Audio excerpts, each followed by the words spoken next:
इसमें आपने ये डालना है हरमल, थोड़ा सा हरमल आपने डालना है इस तरह करके, ठीक है। ये देखिए 3-4 मुट्ठी आपने ऐसे थोड़ी थोड़ी करके डाल देनी है और फिर आपने क्या करना है वो भी आपको बता।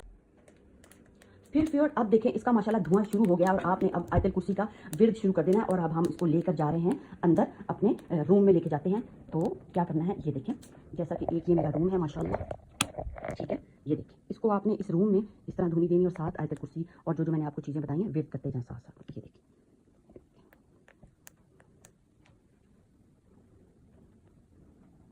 इसी तरह फिर आपने इसको सेकंड रूम में अपने ले जाएं और जाके उधर भी इसी तरह धुनी दें और आयतल कुर्सी का विर्द करते रहें, सूरत नास, सूरत फलक और दुरूद शरीफ का एहतमाम करते रहें। क्योंकि मैं तो भी वीडियो बना रही हूँ, मैं नहीं पढ़ सकती और मैं भी इसी तरह करती हूँ। तो फिर क्या क्या फ़ायदे होने वाले हैं, फ़ायदे मैंने आपको बता दिए हैं और इंशाल्लाह मुजर्रब अमल है, अमल को करें और फ़ायदा उठाएं। नए साल के पहले दिन आपने ये कर लेना है, इससे क्या होने वाला है, घर की नेगेटिविटी और हर किस्म की जो है वो नहूसत घर से ख़त्म होने वाली है और बरकत आने वाली है। फिर आप लोग शिकवे करते हैं कि घर में ये मसला है, वो मसला है, ये मसला है, तो सारे मसाइल इंशाल्लाह हल होने वाले हैं। हम अपने मसाइल खुद हल कर सकते हैं। अल्लाह ताला ने इंसान को इतना पावरफुल बनाया है कि वो अपने मसाइल जो है मोस्टली जो है वो हल कर सकता है। तो अपने मसाइल खुद करते हैं, खुद हल करें और अल्लाह ताला की रहमतें, बरकतें और अनायतें जनाब अपने घरों में शामिल करें। चैनल को सब्सक्राइब करें, वीडियो को लाइक और शेयर लाजमी करें ताकि सबका व्यूज़ फ़ायदा हो जाए और सब जो है अपनी ज़िंदगी में रब ताला की रहमतें, बरकतें, अनायतें और खैरें समेटें। लाइक और शेयर भी करें। बहन को रखना है जनाब अपनी दुआ में याद दीजिए। इजाज़त, अल्लाह हाफिज़।